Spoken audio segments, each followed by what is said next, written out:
نحمده ونستعينه ونعوذ بالله من شرور أنفسنا ومن سيئات أعمالنا من يهده الله فلا مضل له ومن يضلل فلا هادي له وأشهد أن لا إله إلا الله وحده لا شريك له وأشهد أن محمدًا عبده ورسوله أما بعد فأعوذ بالله من الشيطان الرجيم بسم الله الرحمن الرحيم واتل عليهم نبأ إبراهيم إذ قال لأبيه وقومه ما تعبدون قالوا نعبد أصناما فنظل لها عاكفين وقال عليه الصلاة والسلام أشد البلاء الأنبياء ثم الصالحون ثم الأمثل فالأمثل رواه الترمذي صدق خلیل بھی ہے عشق جبر حسین بھی عشق معرکہ کے وجود میں بدر حنین بھی ہے عشق اور علامہ اقبال فرمائے یہ شہادت گہی الفت میں قدم رکھنا ہے لوگ آسان سمجھتے ہیں مسلمان ہونا رگوں میں وہ لہو باقی نہیں ہے وہ دل و آرزو باقی نہیں ہے نماز و روز و قربانی و حج یہ سب باقی ہے تو باقی نہیں ہے اول په دوی باندې خبر د ابراهیم علیه السلام چې کله اول خپل پلار ته او خپل قوم ته دا رسه بندگی کوي تاسو دوی ورته ویل موږ د بوتانو بندگی کوو همیشه دې تناسیو او په دې باندې عبادت او چیلکشي کوو بس دغه زموږ طریقه ده ابراهیم علیه السلام په یو داسې زمانه کې پیدا شوی دی چې یو د سړي یو دشمنی او یو د سړي دشمنانی ابراهیم علیه السلام پلار دشمن دی قوم دشمن دی بادشاہ دشمن دی او ټوله دنیا چاپیره دشمن او هر یو د انتقام د اخیستلو کوشش کوي په هغه سخت دور کې چې د مشرق نه والا تر مغربه پورې او د جنوب نه والا تر شماله پورې د ابراهیم علیه السلام سره ملګرتیا صرف دو کسان دي یو د تر لور چې د ابراهیم علیه السلام بیبي د سارا وي او یو د تر زوی یا وراره یعنی دی بل رشتہ دار صرف یو لوط علیه السلام چې هغه اسلام قبول کړی دی او سارا به اسلام قبول کړی دی او دوانه کمزوري دي یو زنانه ده او بل کمزور دی نور باقی ټول وطن ټول دنیا ټول بادشاہ سره وزیران پلار ټول خاندان او نسب د ابراهیم علیه السلام خلاف دی دا ولی خلاف وو دا په دې خلاف وو چې ابراهیم علیه السلام یو موحد انسان او خلقو ته د توحید لاره ښودله توحید لاره ډېره ګرانه ده توحید بینول هم ګران دي او توحید لاره هم ګرانه ده د دې چا وجه ابراهیم علیه السلام توحید چغه وایستله او د دغه یو لفظ یو توحید په نوم باندې د ابراهیم علیه السلام سره دښمنی شروع شو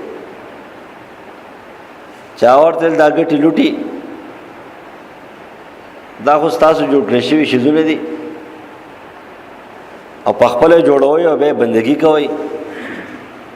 لکه انسانان په دې زمانه کې هم دي خمجدار ماربلو په کارخانه کې د ماربلو د کارخانې نه ماربلې راوړي په قبر یې کېدي بیا په ځان پورې مږي د سیند د غاړې نه مجدار غوندې کاڼې وګوري هغه راوړي په قبر باندې کېدي نه یې ګلونه نیولي او نه میوې نیولي او نه یې پاڼې نیولي او نه په هغې پورې زیلې شوي او هغه راولي په ځان پورې مږي او ساجبه غوندې خلک دي ولې دا په دې قبر کې چې کوم بابا دی یا مشر دی یا مولا دی یا حافظ دی یا شیخ دی یا شهید دی هر څه چې دی دا یو خول پته نه لګي چې دا رسېدلې ده کنه ده، الله مو اب کړه ده کنه ده، الله بخله ده کنه ده، دا پته نه لګي. که پرز کا بخله شي دا سره اختیار چرته ده. دویم چې کما سکون او راحت پرز کا پاغه باندې نازلېږي نه په ګټو لټو پورې نن خري اسه جسم نه ده، هغه د پاره یو عزت او یو جاه او یو سکون او یو راحت زیاتې زما استاد سره سکار نشته او که خامخا به ګټو لټو پورې نه بیا د جمعه ته ګټي لټي چې دي کنه ټول زیاتې بهتره دي. په دې باندې شپه ورځ چې کومه ده د الله رحمتونو اوريږي بیا په جمعه کې رغړنو کله ځان په دیوال پورې مګا او کله ځان په سپورې مګا. دا د انسان یو واهمه تصور دی، دا په خوانه مو وسم دی او په تیر شوی زمانه کې مو په دې زمانه کې موجود دی. هر علاقې ته جوړ دي دا غي ست تصورات شته دي. لکه زه استاد سره غي نمونه پېښ کوم. سړی دی هغه لاړ یو دمګری له هغه دمګر ول په کاغذ باندې سي بالپین دي کی شیخ سیول بالپین دي کی لرا کوي هیڅ سم پکې نه د الله نومي نه پکې چرتا حدیثي نه د قران آیاتي کله ول راخو د صاحب یقین دی باور دی انداسه شرک دا شرک نه کو پرنه څه شه دی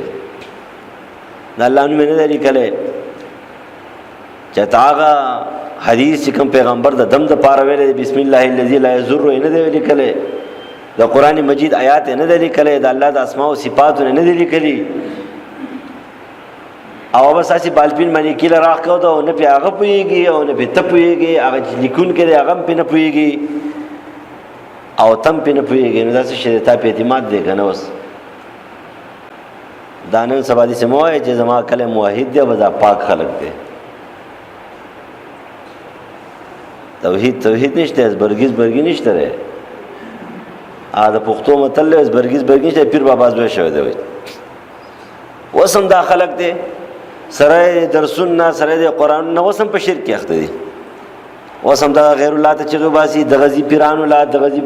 پیردارانو لا د غزي کوډ مارو لا د غزي دمګرو لا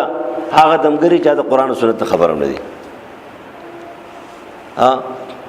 ناس ته او بس کوي چلول کوي نو سره علم شټول آسان کار په مخدز مکی آسان کاروبار آسان کار په دې زمانه کې دم دور هدا ټول آسان کار دی. نه پی ایچ ډی غواړي نه امپل غواړي نه د مرسي پراغت غواړي نه د قران او د حدیث علم غواړي هیڅ سم نه غواړي و تشکیل راکاګه پس سور بالپین او بشین بالپین باندې و ذکر کوي دا رسکه هغه موحدین چې ځان ته وي کنه هغه درې ګډوډ پر سر شوی دی نور خو نو بس کېلا وږي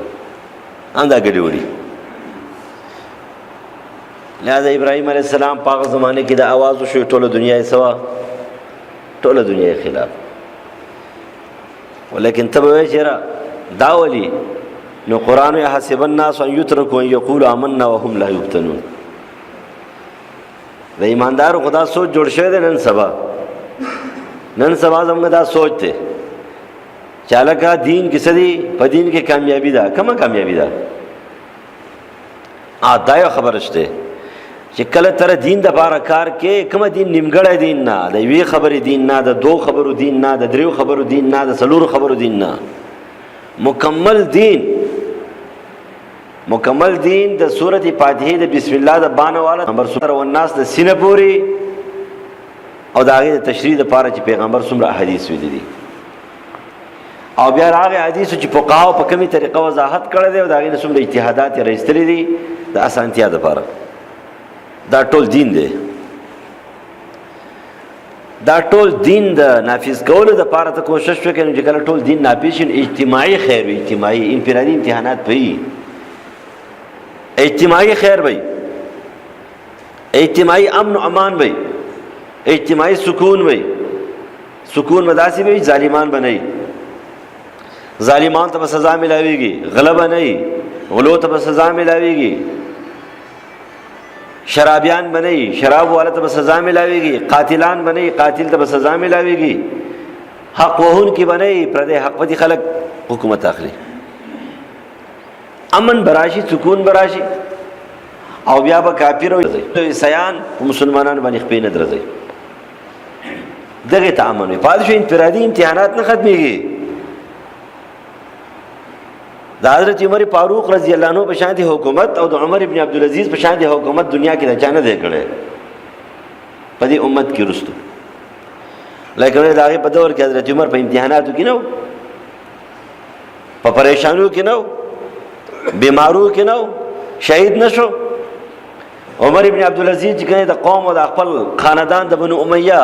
داوی په سازشونو په غریب کې نو داوی د تکلیفونو کې نو زهر او لور نکړه اخر شهید کو په زهر باندې دا سوچ بالکل غلط دی دانن سبا د يهودي عیسایانو سوچ دي مسلمانانو ته لګیدل دي دوی خیال لري چې الله بس چې تکله مسلمان او منځ کې او ذکر کې او تلاوت کې او د قران تلاوت کې او یا صلات ضحا او وابین کې نباس بس تا ته بیس پریشانی نه په مال به پوره په پوره په عزت په پوره په الواد په پوره په کاروبار په پوره په جیداد په پوره دا څه پلتو خبرې دي دا خاصه پلتو خبرې دي ولی حضرت بلال چې کوم دین هغه په دین نو برابر ابراهيم عليه السلام په دین نو برابر نبی عليه السلام په دین نو برابر دا صحابه او تابعین په دین نو برابر امام ابو حنیفه امام بخاری غوندي انسانان په دین نو برابر د امام احمد غوندي انسان چې په دین نو برابر چوهاله کې ټکاول کېږي شیخ الاسلام ابن تیمیه رحم الله په دین نو برابر ولې نیمګړیو اپاسی خان پاجرانو ګناګارو دا تصور د يهودو تصور دی او چې کله اسلامی قانون نافذ شي اجتماعي امن وي اجتماعي سکون وي اجتماعي راحت وي لیکن هغه تصور خوشته نه ټول دنیا انفرادي خلق جوړي انفرادي ټول خلق په انفرادي خشي باز ټول دنیا به خشي دا تصور دا خو ته چې په دماغ کې اچول دي نو دا وي دا میشن دی چې انفرادي له سره ټول دنیا نه سميږي ترسو پوری چې قانون الهي نافذ شوی نه چې قانون الهي نافذ شوی نه نه اجتماعي لحاظ سره خلک برابرېږي نه انفرادي لحاظ سره برابرېږي کنه د صحابو نه انفرادي لحاظ سره څوک برابر په مقدس مکې دی ودی خي هغه صحابه داغي معیار یو نمونه دی پیش کی لیکن انفرادي لحاظ سره پاوي کې سره غلو ولیکن مې پکې نه راغله رجم پکې راغله دی حدی قذب پکې راغله ده حدی لعان پکې راغله ده د زموکو لانجی بوغمی پکې راغلي دي پمنس کې جګړې او فسادات راغلي دي جنگي جمل او جنگي سپین چې کومه ول تابعین پمنس کې راغله صحابه پمنس کې نو ان پیرادی له سره د ټول دنیا جوړول دا ناممکن دي اجتماعي قانون چې کله نافذ کې نو الب امن راځي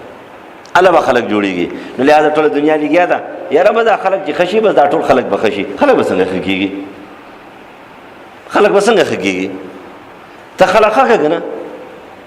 دا روجيو په لاهور کې چې کوم دین مکمل وټلي کولاوي مکمل وټلي کولاوي کم یو سړی ورغله ده کم یو سړی دغه وټل ورغله ورته ویل چې روډ راته سکے جو قانون د سعودي عرب تلار چې هر څنګه چې دي سعودي عرب تلار چې سوق دی وټل کولاوي څوک دی بډاګ روجو اخري کله شي دغه په لاهور کې بډاګ باندې یو بازار دی د ګناهونو بازار دی پډاګ چلیږي څوک ورغلي دي کوم تحریک ورغله کوم دعوت ورغله کوم خلق ورغله دي ورتلی شي ولی قانون نشتی کله دي قانون موجود دا بنوي اصل خبرم دار چې اجتماعي لحاظ سره امن نازي انفرادي لحاظ سره امن چرته نه راځي دا تصور کچا کړی دا بالکل غلط انفرادي لحاظ سره خلق څه جوړي راهبان جوړي راهبان ملنګان گوشنشین خلق ځکه انفرادي حالت سره نه قانون نافذ کیږي نه مز کیږي نه حج کیږي نه زکات قانون نافذ کیږي نه jihad کیږي دا ټول اجتماعي کارونه دي او موږ چې کمی ته اجتماعي وایو هغه انفرادي دی او موږ چې کمی کار ته اجتماعي کار وایو هغه انفرادي دی هغه اجتماعي دی نو په هغه زمانه کې ابراهيم عليه السلام د یو اجتماعي قانون د توحید اعلان وکړ او چې کله اعلان وکړ قوم ته وایي چې اے قوم دا څه کوي وای موږ خو د دې بوتانو بندگی کوو نو د ابراهيم عليه السلام اولنې امتحان په خپل کور کې د یو هغه انسان سره مخامخ کېدل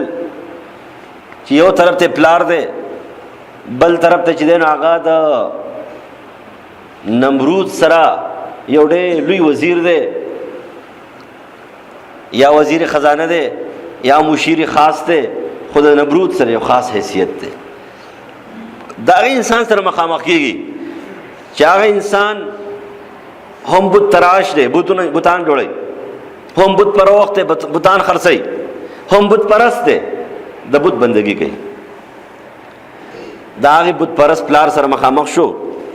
او هغې بت پرست پلار سره مناظره کوي زه ورته وایي چې پلاره داسې کې واذکر فی الکتاب ابراهیم انه کان صدیقا نبیا اذ قال لأبیه یا ابت لم تعبد ما لا يسمع ولا يبصر ولا یغنی عنک شیئا سورة مریم وای پلاره تر داسې مخلوق د داسې ګټې لوټې بندګي کې نه اوري نه ییني نه د خیر او د شر مالک دی ستانه هېڅ بې پروا کولی نه شي خیر او شر ورسره نشته دی او که خامخا یي دلیل پیش کا ستا سره څه دلیل دی په دې باندې یا ابت انی اخاف ان یمسک عذاب من الرحمن اے پلار زه یېرېږم د عذاب رحمان به راشي فتکون للشیطان ولیه ته به د شیطان په ګروپ کې شي د هغه حمایتي به شي د حزب الشیطان نه به شي دی خو دی اوس پلار هغه ته څه وایي چې کله ټیک خبره پلار واورېدله اوسه پورې ابراهیم علیه السلام د پلار هم خو په کور کې محبوب دی خو چې کله د پلار د مزاج د خواهش د هغه د نظریې د هغه د عشق د هغه د تصور د هغه د غلطو خیالاتو خلاف چې کوم د ابراهیم علیه السلام خبره وکړه نو ابراهیم علیه السلام ته پلار څه وایي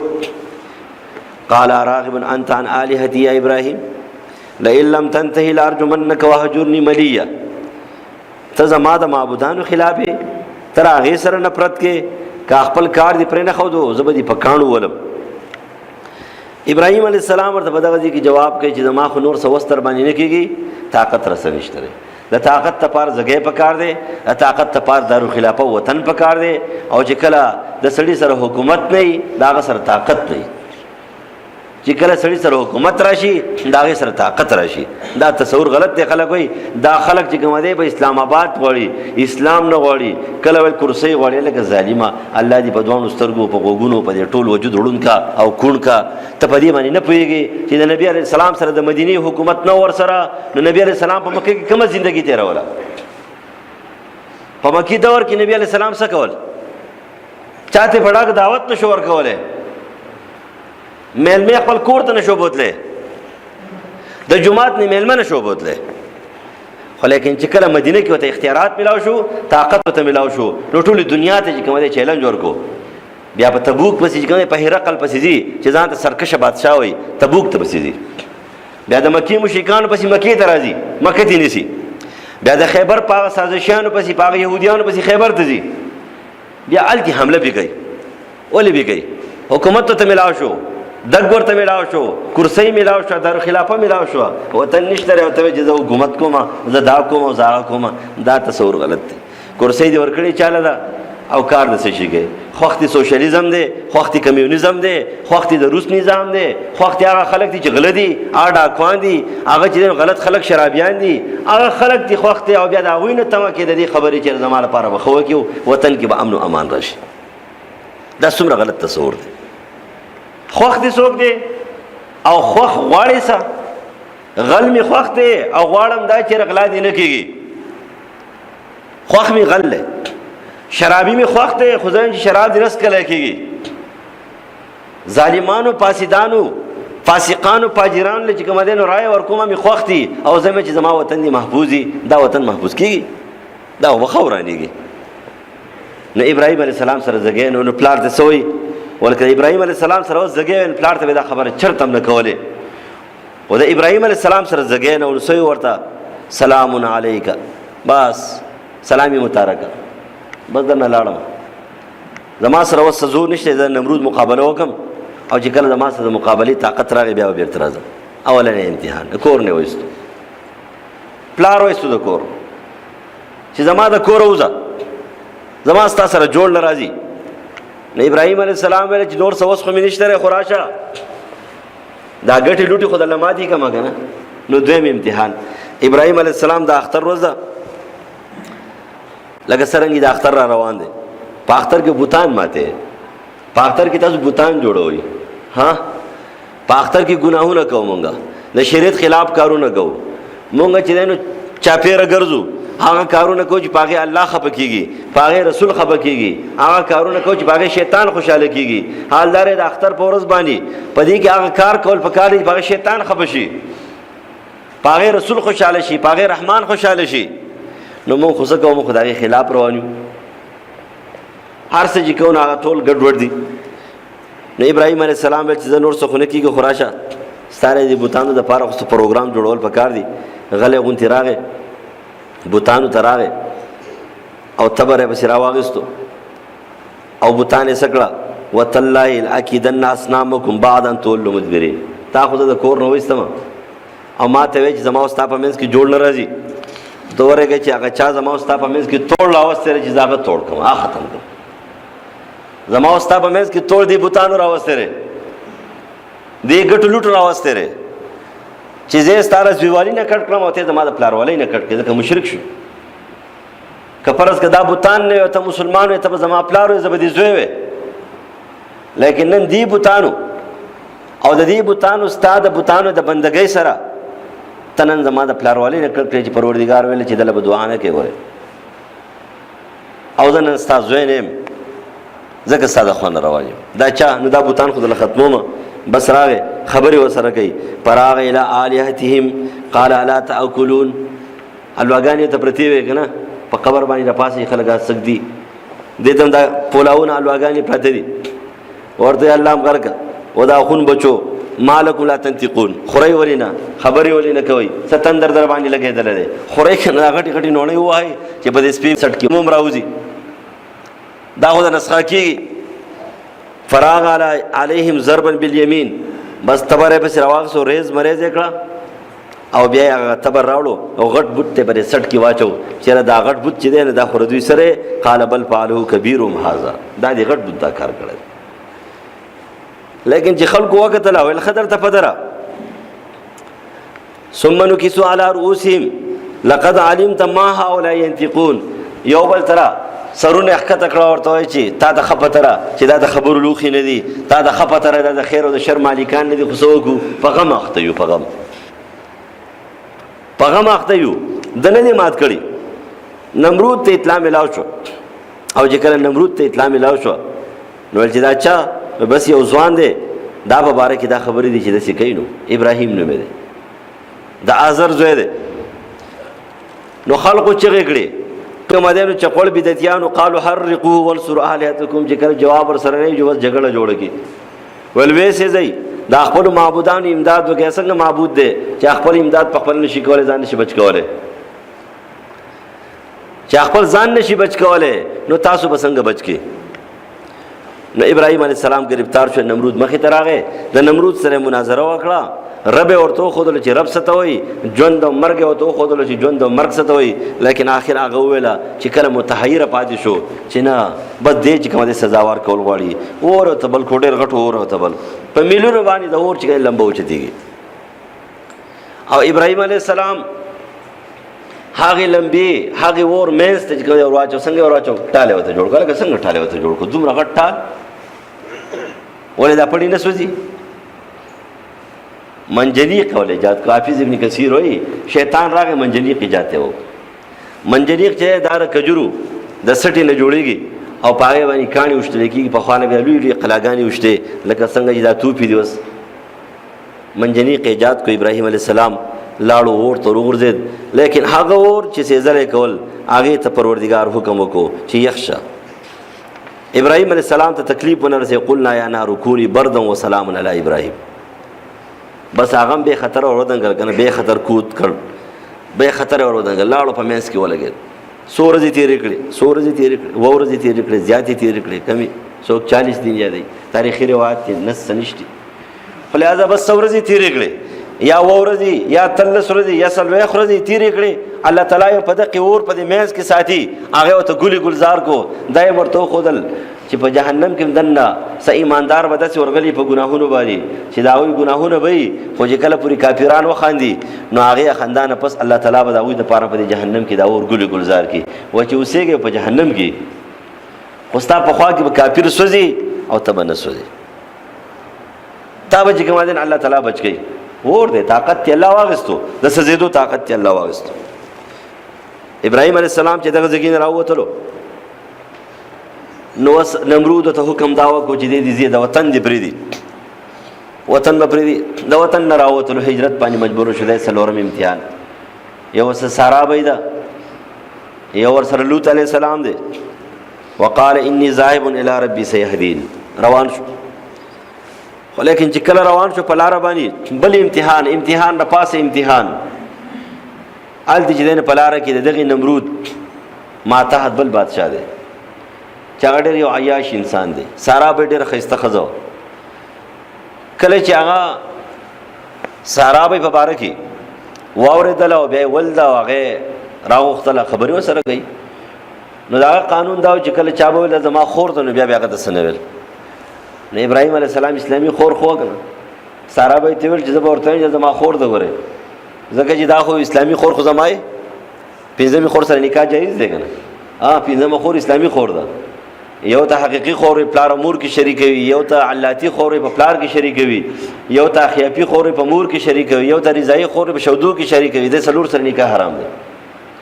او یو انما المؤمنون اخوه اسلامي خور ده، نو اسلامي خويندې چې دا ټول مسلمانان چې کوم دي اسلامي خويندو سره نکاح کوي، نو ته زما اسلامي خورې زباغته زما خور ده زما اسلامي خورې دا توریه ده، هغه ته ذهن کې دارا شي د خپل خور ده نور ته زما اسلامي خورې، لیکن هغه ظالم بیا هم پاغي باندې اکتفا نه کړی او سارا به تلاس چولو، خو لیکن الله تعالی د سارا به په دعا باندې پاغه باندې بس چل کولو او بیا اخر هغه مجبور شو په دې باندې چې معافی کړو، بیا دغه نه بعد ول خپل لوري یا وین زور کړ حاجره به ول ورکړ. اوس ابراهيم عليه السلام د دې ځای نه خلال کنعان ته ورسېدل، اوس په کنعان کې دغه بچی نشتی لستیا کالو ته ورسېدل یا زیاتو کم ته ورسې بچی نشته بل امتحان دا واکه ابراهيم عليه السلام دعا وکړه پروردګار مال بچی راکا، الله تعالی ول بچی ورکو خدای حاجره بینه حاجره به سارا به ول ورکړ په نکاح باندې، او چې کله سارا به چې دینو بچی نشته حاجره به بچی د ابراهيم اسماعیل عليه السلام پیدا شو، نو بیا سارا به پزړه کې خپه شو، کینه بکینه بغض بکینه حسد بکینه په دې نه ده خپه چې دا د حاجره به زوی شوی دی، په دې خپه ده چې دا د پیغمبر مور شو، د پیغمبر مور شو، ځکه چې د زوی په پیغمبري زره پیغمبر خزه شو خو مور نه شو، ډېر زیاته خبره پدې چې کله پیغمبر مور نه سلسله او نسب چې کومه پیدلې پیغمبري په ما پسې لګې دي، نو سارا به خو الله ته ډېر محبوب و د حاجره بینه، داغه وجه دا وایي سارا به قرباني ډېر کړې و او داغه قربانیان چې وین هغه انتها ته رسیدلې، نو پروردگار حکم وکړو چې د خپل بیبي پنځم امتحان سره دې معصوم نه لره 2 میاشتو 3 میاشتو دې معصوم نه دا یو شړ بیابان ته بوزه دا سی وزګې دی چې پای کې د کعبه شریفه هغه ګټي لوټي خاصي پرتی دي، لیکن نور کعبه کې نشته رې انسانان پکې نه اوسېږي. نو صحیح بخاری د عبد الله بن مسعود رضی الله عنه وګد حدیث نقل کړه دی، بس ابراهيم عليه السلام را روان شو، حاجره به ور سره ده په خواني سور دی، مشک ور سره د وبون ډک کجوري ور سره دی، په دې شړ بیابان کې چې هیڅ هم پکې نشته رې ونیم پکې نشته رې باوجي کې حاجره به سره ماشوم پغی کول اور کو او به ورته کې خو دې مشک او د کې خو خبري سره نه گئی روان شو دي، هغه را منډه کړ ورته وای چې ته چرته ما پرې دی چرته روانې دا خوشړ بیابان دي انسانان هم نشتی په دې کې کورونه نشته او دا خو په میلونو باندې لری چې کنه د کنعان نه څومره میل لري دا ما پرې دی دلتي، هغه له جواب نه ورکو حکم الهي دی، نا ورته بیا ول پدریم دل ته چې الله حکم نه ول چې او ځنه بس بیا الله مونږ ځای کوي پروا نشتی، بس ما شومې دی واغ سو کېنا استغلی. او ابراهيم عليه السلام راتاو شو جبل ابي قبيس سره کېناست، تم وې زم مسلمان یم ما باندې امتحان نه غلې بس سر دې دړلا شي بس بیا الله تعالی نعوذ بالله کنځري کې لږه غریبي در باندې راشي بیا مونځ دله نه کوم، لږه غریبي در باندې راشي روژه دله نه نیسم، بچی دې لږ سرکشه شي او نعوذ بالله الله ته چې کوم دی ردي بدي وي. دا زموږ مسلماني ده، دا مې امتحان دی. کېناستلو پروردګار ربنا انی اسکنت من ذریة بواد غیر ذی زرع، پروردګار په داسې ځای کې بچي پرېښودل ستا په حکم باندې هېڅ پکې نشته، نه فصل شته، نه آبادي شته، نه میوې شته، نه اوبه شته، هېڅ هم نشته دی، بس پرې مې ښودله. خلقو زړونه دې طرف ته مایل که چې دلته راشي او دوی ته رزق ورکړه د ثمراتو نه. ابراهیم علیه السلام لاړ، امتحان چې کوم دی نو بل شروع شو، کور ته راغی. الله تعالی سارا به ته چې کوم دی نو خوشخبری ملاو شو، الله تعالی ته اسحاق علیه السلام ورکړ. لیکن دا امتحان دا ختم شوی نه دی، لنډ به کنه دا وخت چې ابراهیم علیه السلام زوی اسماعیل علیه السلام د تاریخي روایتو کې د راجح قول مطابق ته 14 کال دی. د 13 سال په عمر کې اسماعیل علیہ السلام د منډو تړلو دی الګ دی. ابراهیم علیہ السلام ته حکم ملاو شو، یو خوب ولید د پیغمبرانو خوب چې رؤیا الانبیاء وحی، د بخاری حدیث ته نبی علیہ السلام فرمایي د پیغمبرانو خوب وحی وی. ابراهیم علیہ السلام یو خوب ولیدلو، دنیا قربانیانی وکړي، بل خوب ولیدو بیا قربانیانی وکړي، بل خوب ولیدو زوی حلال کا. دا ځکه نه ابراهیم علیه السلام پوه شو چې مطلب دا زوی حلال کا زم مکې ته کنعان نه مکې ته راغی. او چې کله راغی نو هاجره به ژوندۍ ده او اسماعیل علیه السلام ته چې بچی حکم دار ستا د حلالولو حکم دی، رای د څه به کوو؟ حال پروردګاره بس بالکل تیار یم، پروردگار حکم دی وہی کو پیغمبردار حکم دی خامخا تیار به. دا ځکه نه راغې اتفاق یو کو مینات راغې، مینات په دې لار باندې شیطان درې ځله راغلی دی او دا جمرات چې درې جمرات دي دا هغه جمرات دي شیطان باندې گزارې کړي. دا غینه بعد اسماعیل السلام یې وتړو او هغه سملو د اړخ باندې،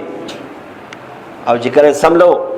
ابراهیم علیه السلام چاړه راواغېستله. تاریخي روایتو کې دا قصه شته، خدا د عقل نه بعید ده.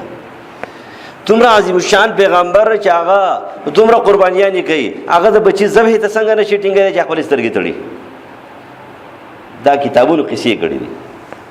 ښه سترګې کلاو دي، ښه چاړه یې راغېستې ده، ښه ولاړ دی، دا امتحان دی، دا سترګو د پټولو شی نه دی.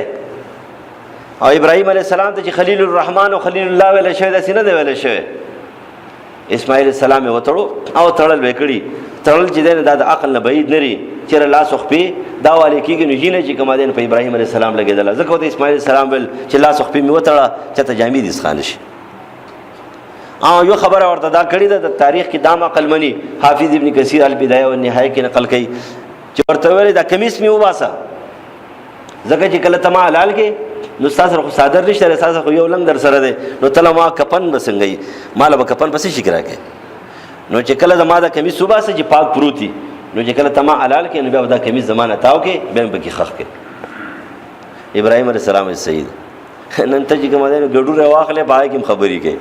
کله چې کومه دی ګوړه اخلي او کله شل اخلي او کله ښکر ماتي او کله لکۍ کټي او کله څه او چلول کوي چلول. کله په لمور باندې داسې کېږي او په پلانکي داسې کېږي او 2 میاشتې چې کوم دی قربانۍ ته پاتې چلول مه کوئ. څوک کولی شي قرباني خصمه قرباني کوي، نه شي کولی چې چلول مه کوئ. یعنې دا د انسان په ځای باندې قرباني ده، د انسان د روح په ځای باندې او په جان په ځای قرباني ده.